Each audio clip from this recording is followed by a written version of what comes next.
আমি যখন যুবক মানুষ ছিলাম তখন থেকেই আমি ওনাকে জানার সুযোগ পেয়েছি এবং সৌভাগ্যক্রমে তাকে খানিকটা মেহমানদারি করার সুযোগ আল্লাহ আমাকে দান করেছিলেন। আমার স্ত্রী তার আবেগের জায়গা থেকে খাবার দাবার তৈরি করেছে।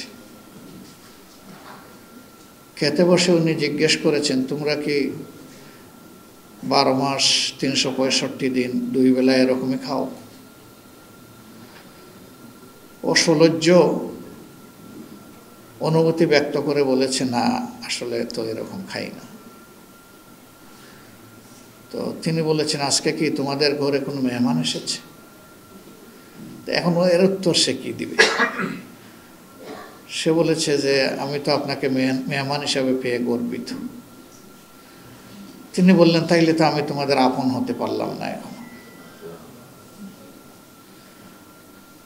আমি যে একই পরিবারের সদস্য, সেই হিসাবে তোমরা এখন আমাকে কবুল করনি।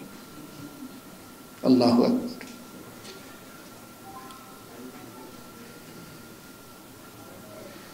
তিনি সারা দেশের ইসলামী আন্দোলনের ভাই বোনদের নিয়েই তার পরিবার তিনি চিন্তা করতেন। এটি হওয়া উচিত।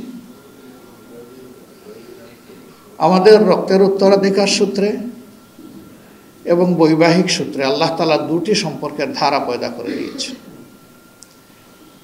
কিন্তু এই 2টা ধারার পাশাপাশি আল্লাহ তাআলা রুহানিয়ত এবং ইমানিয়ত সূত্রে আরেকটা ধারা আল্লাহ পয়দা করে দিয়েছেন। বদর যুদ্ধে সিদ্দিক আকবর রাদিয়াল্লাহু তাআলা আনহু তিনি আল্লাহ রসুলের দক্ষিণ হস্ত, আর বিপরীত পক্ষে আবু জেহেলের দক্ষিণ হস্ত হযরতে আবু বকরের সন্তান আব্দুর রহমান। একজন কাফের আর একজন মুমিন। এরপরে সন্তানের যখন সৌভাগ্য হলো, ঈমান আনলেন, স্মৃতিচারণ করতে গিয়ে বলছেন, বাবা বদর যুদ্ধে তো আমার অবস্থান ভিন্ন ছিল তোমার অবস্থান থেকে। সেদিন আমি কিন্তু আমার অস্ত্রের সীমানার ভিতরে 3 বার পেয়েছিলাম, কিন্তু বাবা হওয়ার কারণে রক্ত আমাকে মুছড় দিয়ে ধরেছে, আমি আমার অস্ত্র তোমার উপরে প্রয়োগ করতে পারিনি। তিনি বললেন, তাই কি? বললেন, হ্যাঁ এটি সত্য। বললেন, সেই খোদার কসম যার হাতে তামাম সৃষ্টির সমস্ত কিছু অর্পিত রয়েছে, তুমি 3 বার পেয়ে আমাকে ছেড়ে দিয়েছ, সেদিন আমি 1 বার পেলে তোমার এসপার ওসপার করে ছাড়তাম।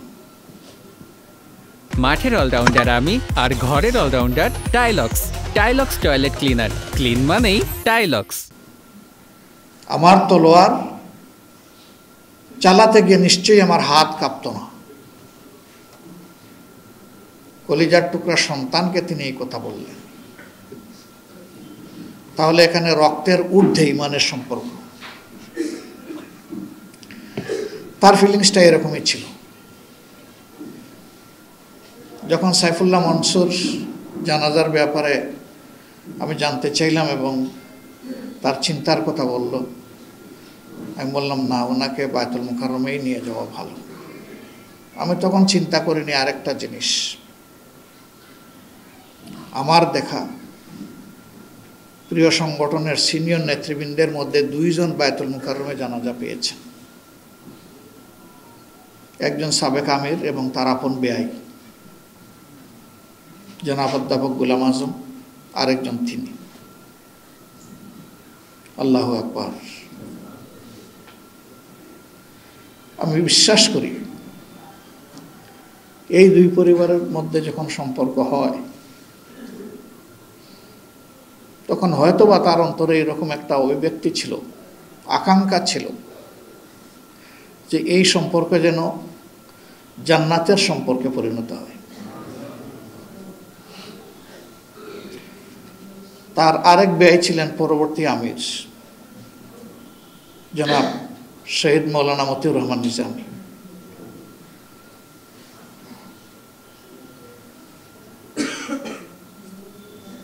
একজনের কাছ থেকে তুলে নিয়েছিলেন মেয়ে এবং একজনের কাছ থেকে তুলে নিয়েছেন ছেলে। এই যে বাবা ডাকছেন ওনাকে, যে আমাকে চিনছেন? বলে হ্যাঁ, তুমি আমার বাবা। ঠিক আরেকজনের ক্ষেত্রে হয়েছে ওরকম। আলহামদুলিল্লাহ, ছেলের জন্য মেয়ে তুলে এনেছেন ওই ঘর থেকে। কি চমৎকার মেলবন্ধন! আল্লাহ তাআলা কালামে হাকিমে আমি যে আয়াতটি তেলাওয়াত করেছিলাম আমার আলোচনার শুরুতে, সেখানে মানুষকে স্মরণ করিয়ে সতর্ক করে দিয়ে বলছেন, আল্লাযী খালাকাল মাউতা ওয়াল হায়াত, সেই সত্তা যিনি তোমাদেরকে মৌত এবং হায়াতের নিয়ামত দান করেছেন। লিয়াবলুয়াকুম, এর মাধ্যমে তিনি তোমাদেরকে পরীক্ষা করতে চান। আইয়ুকুম, কে তোমাদের মধ্যে আহসানু আমালা, আমলের দিক থেকে, নেক আমলের দিক থেকে এগিয়ে থাকে। কত ভালো, কার চাইতে কে কত ভালো, এটা আল্লাহ দেখতে চান। আল্লাহ বলেননি যে ভালো মন্দ আমল কে করে, এটা দেখতে চান। বান্দির কাছে আল্লাহর একমাত্র চাওয়া, তারা নেক আমল করবে, আল্লাহর হুকুম পালন করবে, নবীওয়ালা পথে চলবে। এরপরে আবার আল্লাহ একদিকে সতর্ক করেছেন, আরেকদিকে সুসংবাদ দিয়েছেন।